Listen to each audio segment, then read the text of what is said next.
নিয়ে বিজয়ী হতে পারে। আল্লাহর কসম, ইসলামের রাজনীতির ভিত্তি হচ্ছে আল্লাহর উপর ভরসা করে যার হাতে যা কিছু আছে না কেন তাই নিয়ে এই ভূখণ্ড হেফাজত করবার জন্য প্রয়োজনে চাপিয়ে পড়বে। আল্লাহর কসম করে বলে, আল্লাহর উপর ভরসা করে এই মুসলমান যদি তাগুতের মোকাবেলায় ঝাঁপিয়ে পড়ে, তাগুত যেই হোক না কেন মুসলমানদের মোকাবেলায় টিকতে পারবে না।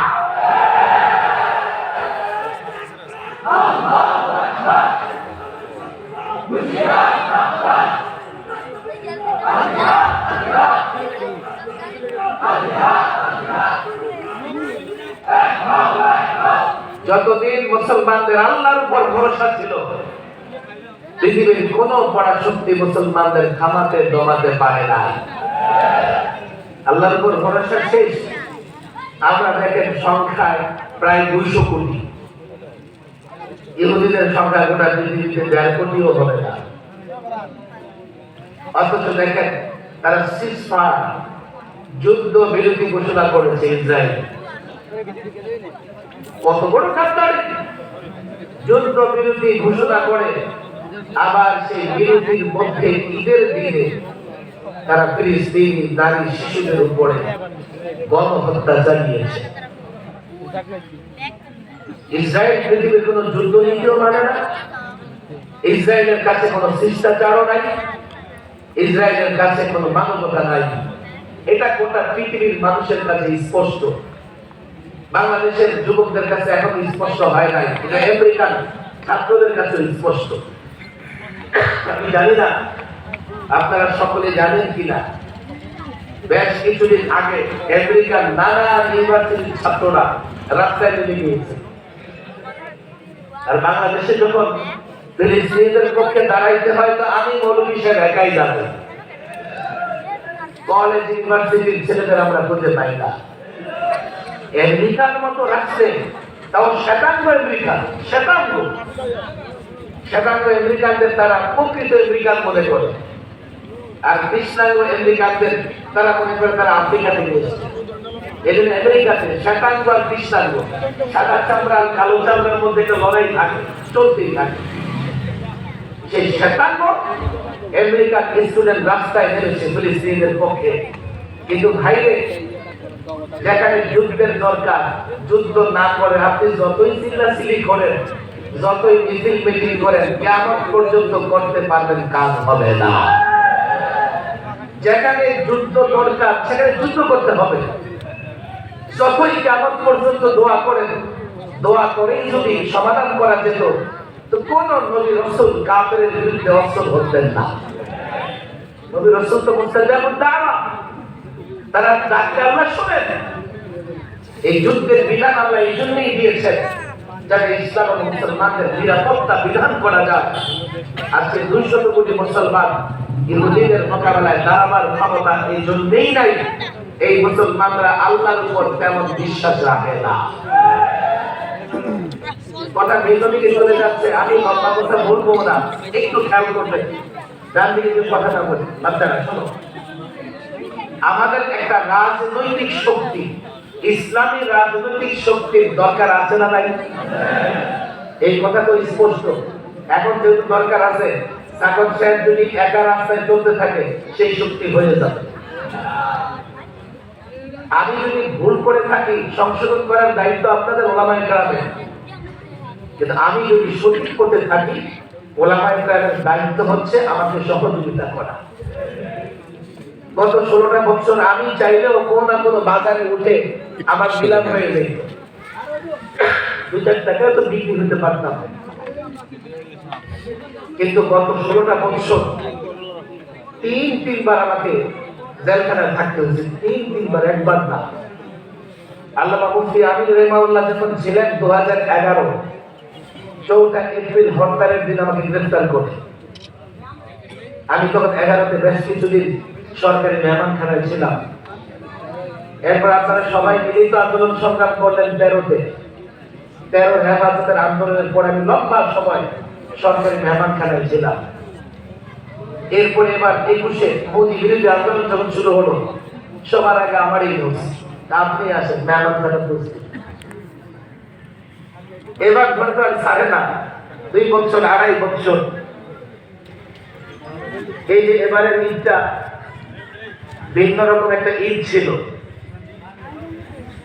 ভিন্ন রকম একটা ঈদ কেন ছিল? এবার ঈদে আমরা সম্পূর্ণ মুক্ত ছিলাম। এর আগে আমি তিনটা ঈদ কাটিয়েছি, 3টা রোজার ঈদ, এই তো সরকারি মেহমানখানায়।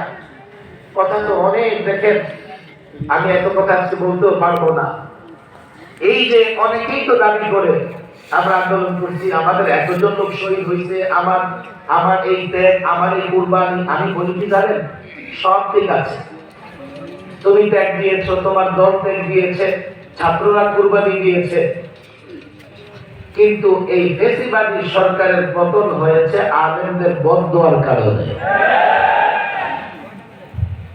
16 বছর তো অনেকবার আন্দোলন হয়েছে। জেলখানার আলেমদের সঙ্গে যে আচরণ করা হয়েছে, এক আলেমকে এতটা কষ্ট দেওয়া হয়েছে। আমার মতো একটা নিরীহ মানুষ, আমিও প্রায় 2 মাস রিমান্ডে ছিলাম।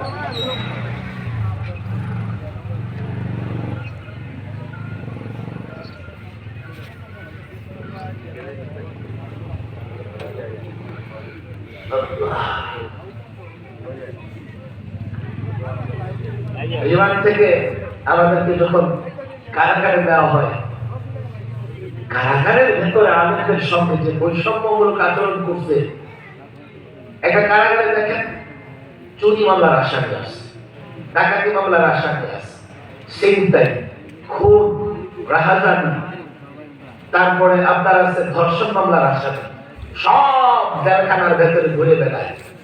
জেলখানার ভেতর থেকে পার্কের মতো করা আছে। সেই জেলখানায় একজন আলেমকে ফাঁসির জেলে 24 ঘন্টা তালাবদ্ধ করে রাখত। দিনটা যেমনই কাটতো। কারো মাওলানা মাহমুদুল হক সাহেবের সঙ্গে কামরাঙ্গীর চোরে মাওলানা আতাউল্লাহ সাহেব, হযরত হাফিজ হুজুর রাহিমাহুল্লাহ কনিষ্ঠ সন্তান সাহেবজাদা, ওনার জানাজা শেষে আমরা বসে কথা বলতেছিলাম। মাওলানা মাহমুদুল হক সাহেব আমাকে বলতেছিলেন যে জেলখানায় রাতগুলো খুব ভালো কাটতো। এবার হ্যাঁ, জেলখানায় রাতগুলো আমাদের খুব ভালো কাটতো। কিভাবে? শেষ রাতে 1টা-1:30 বাজতেই দ্রুত ওলামা একরাম ওযু করে নামাজে দাঁড়ায় যেতেন। একজন দাঁড়ায় তেলাওয়াত করতেছে, কাঁদতেছে, কেউ রুকুতে পড়ে কাঁদতেছে, কেউ সিজদায় পড়ে কাঁদতেছে। একটা কামরা থেকে বাচ্চা পিটাইলে যে আওয়াজ হয়, এইভাবে এক আলেমের কামরা থেকে কান্নার আওয়াজ আসতেছে। 2.5 বছর 3 বছর আলেমরা এই ফাঁসির জেলে 24 ঘন্টা আবদ্ধ থেকে পরিবার থেকে বিচ্ছিন্ন, এমনকি অনেকে আইনজীবী থেকে বিচ্ছিন্ন, অনেকে জেলখানায় তার সন্তান মারা গেছে খবরটা পর্যন্ত তারা দেওয়া হয় নাই। আমার বাবার ইন্তেকাল হয়ে গেছে, আমি জেলে, আমাকে লাশের মতো করে গাড়িতে করে জানাজা আনা হয়েছে, তাও বন্ধ রাখে। যা খুশি তাই করেছে আলেমদের সঙ্গে। আর আলেমরা আল্লাহর আদালতে বিচার দিয়েছে। কেউ বলে যে টপ করে আসবে, কেউ বলে যে ফিরে আসবে। দেখো, আল্লাহর গজবে যাদের পতন হয় তারা ফিরতে পারে না।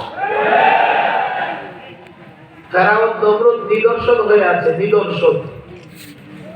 কিয়ামত পর্যন্ত লোকেরা ফেরাউন নমরুদের ইতিহাস থেকে শিক্ষা নিবে। যারা গত 16 বছর আলেমদের উপর অত্যাচার করেছে, আল্লামা মুফতি আমিন রাহিমাহুল্লাহকে 21টা মাস তারা গৃহবন্দী রেখেছে। ফিরতে পারবে না, নিদর্শন হয়ে থাকবে। অন্তত আগামী 100 বছর লোকেরা বলবে আলেমদের উপর জুলুম করলে এমন পরিণতি হয়। খাবার রেডি থাকে, দুপুরের খাবার খাওয়া যায় না, একসঙ্গে 14 গোষ্ঠীকে বাংলাদেশ ছাড়তে হয়। আলেমদের উপর জুলুম করেছে তারা। এই লম্বা জুলুম আলেমদের উপরে গেছে। আলেমরা এখন মুক্ত, জাতি এখন মুক্ত, দেশ মুক্ত। যে সমস্ত আলেমরা জুলুম সহ্য করেছে তারা চাইলেও রাতের বেলায় কোথাও না কোথাও গিয়ে আপোষ করতে পারতেন। আল্লাহ আছেন, আপনারাও কম বেশি এই খবর রাখেন। একদিনের জন্য এই চিন্তাও করি নাই যে বাতিলের সঙ্গে আপোষ করতে হবে। শুধুমাত্র একটা পরিবর্তনের জন্য নয়, শুধুমাত্র ফেসিবাদীদের বিদায়ের জন্য নয়, একটাই আশা, এই জমিনে কোরআন সুন্নাহ ভিত্তিক শাসন ব্যবস্থা চালু হবে। এখন কোরআন সুন্নাহ ভিত্তিক শাসন ব্যবস্থা চালু করতে হলে আমাদের একটা রাজনৈতিক শক্তি, যে রাজনৈতিক শক্তি আমরা তৈরি করে সেই শক্তির মাধ্যমে ক্ষমতায় যাব, এবং সেখানে গিয়ে আমাদের কাজ হবে